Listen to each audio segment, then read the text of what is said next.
And the man who thought a kamikaze was a Japanese toilet, Craig Charles. To try and get fit, I recently joined an aerobics class, and I thought I looked pretty good in a leotard until someone asked if I'd come as an Easter egg. So I went to a steps class instead, which was a tragedy. I even got thrown out of the sauna. Well, if they put hot coals in the corner, I'm bound to have a barbecue, aren't I? Ah, well, maybe I should leave all the exertion to the robots. Time to see who's pumping some serious iron this week. Craig, with three newcomers to Robot Wars, Scorpion and Reactor against number 27 seeds Chromalot. Humphrey, they're new boys as well. We've seen the Steel Avenger before, up against the number 11 seeds Wild Thing. They're in the pits right now with Jules.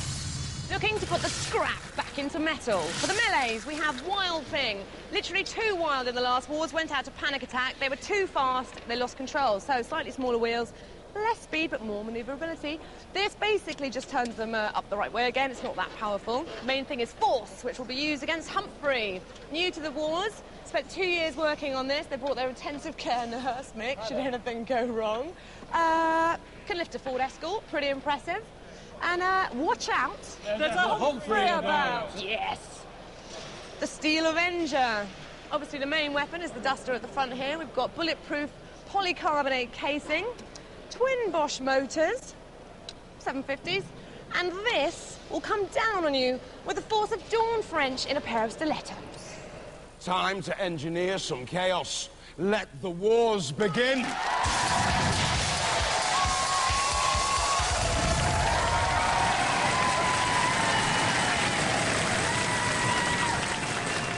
Colchester, Steel Avenger.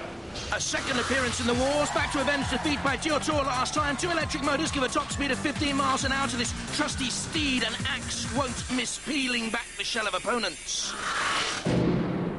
Shoomy, shoomy too. Actually fell to the Steel Avenger in the third series of Robot Wars, into the pits.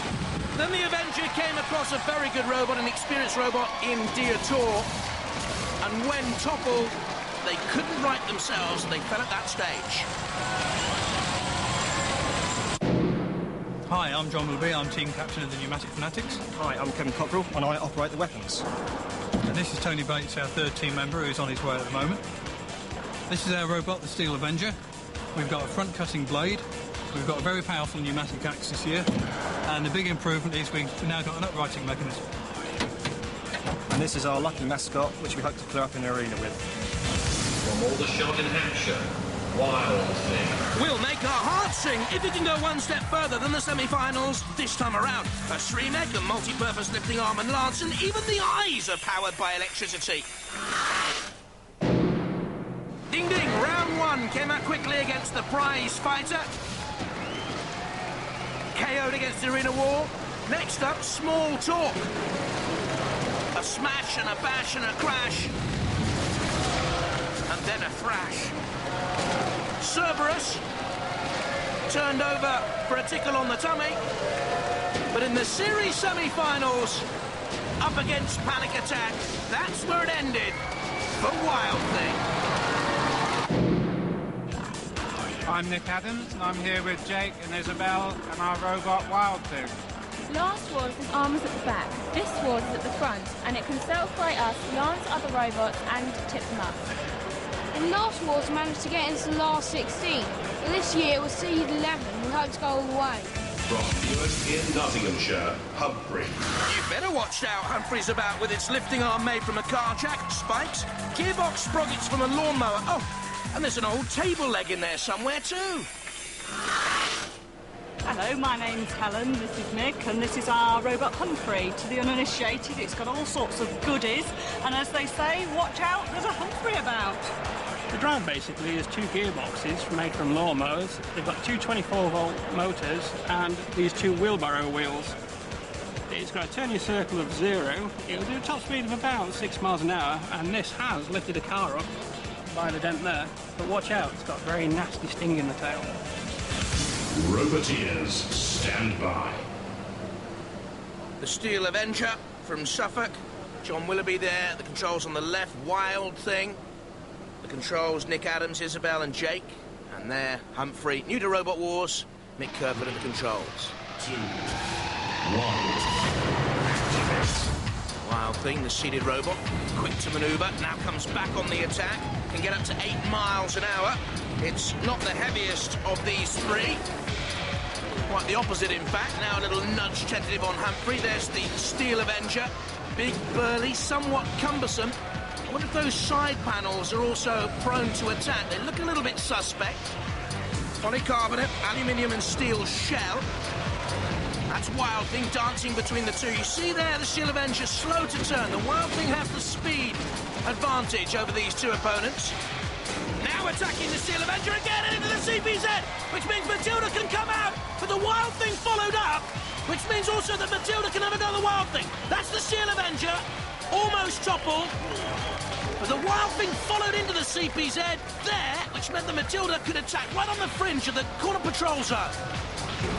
So not great controlled aggression from the Wild Thing, but the Steel Avenger is in major trouble. The old Feather Duster looks a little bit flimsy, doesn't it? Oh, I think Matilda has shaken her tail feathers, and off comes the Duster. Yeah, there, look at that. Well, they had this little sort of peacock's plume at the back, no longer. And I wonder if Humphrey's going to take any part any longer. It seemed to me that Humphrey was immobilised. This is the Wild Thing chasing down the Steel Avenger here. Steel Avenger getting away. I think that oh, no, they're OK. Humphrey's OK. Just about. Or are they? We'll have to wait and see. Wild Thing on the attack on the Steel Avenger. It really has been the tail of the tape so far. Humphrey moving belatedly. Oh! Straight into the claws of Dead Metal after all that. Matilda, little tusk on Wild Thing. If it goes to the judges, Wild Thing have done enough. I don't think it'll go to the judges because Humphrey, they've gone, haven't they? This is Dead Metal trying to slice down through the shell of Humphrey, and the newcomers haven't lasted long. Mick Kirkwood, a staff nurse for an intensive care unit, and I'm afraid Humphrey is going to go back to the robotic unit for some quick repairs. Crunch! Oh, crumple, slice. Mick is going to take more than a plaster to mend, I'm afraid, your robot Humphrey. Onto the arena flipper, carefully placed. This is the Steel Avenger, being dragged by Chromalot and pushed by Wild Thing. There's the Sir Chromalot camera looking out. Onto his house robot teammate, Dead Metal, and there's the flipper, throwing Humphrey through the air. Away they go, crashing down. There's all the warning signs underneath. And the warning we will flash to Humphrey next time around. Bring a better robot. You are about to be decimated and totally destroyed by Sir Chromalot. Brave newcomers fall at the first hurdle, which leaves Wild Thing and the Steel Avenger going through, of course. Humphrey gets the hump and goes out of the competition. What's the diagnosis, Doc? Split link failed, I'm afraid. It's probably only a pound part, but that's basically the reason why we're out. We lost traction to one of the wheels. You can't really defend yourself when you're going around in a circle. You can't. Is that a bicycle chain? It's actually one off a lawnmower, but... So you could have replaced that quite easily? I could have done if I'd have had one here, but unfortunately we'll repair it and live to fight another day. Yes, but that's the tragedy of Robot Wars. When you're out, you're out. Bye. Ta-ta. Humphrey go, Wild Thing and the Steel Avenger through. Next up, the seated robots of Chromalot against the newcomers, Reactor and Scorpion. For one of these three robots, it is termination time. So Chromalot, as ever, making a big song and dance about the whole thing. Will they live up to the hype? Who knows? There's a world of hurt out there. Scorpion, new to the wars, beautiful chainsaw front. Those aren't metal. Are they going to cut through steel? They'll cut 90% of things we come up against, yes. Okie dokie. This spins at just 140 miles an hour, so you're fully tooled up, really, aren't you? Well, someone said there was going to be a war. Exactly. Fighting talk. And from Daniel's prototype to Reactor, also new to the wars, powered by 2 wheelchair motors. It is the 21st century. It's Robot Wars. And we've got wooden wheels. Why? Because I'm a joiner, and I can make them. It's crunch time.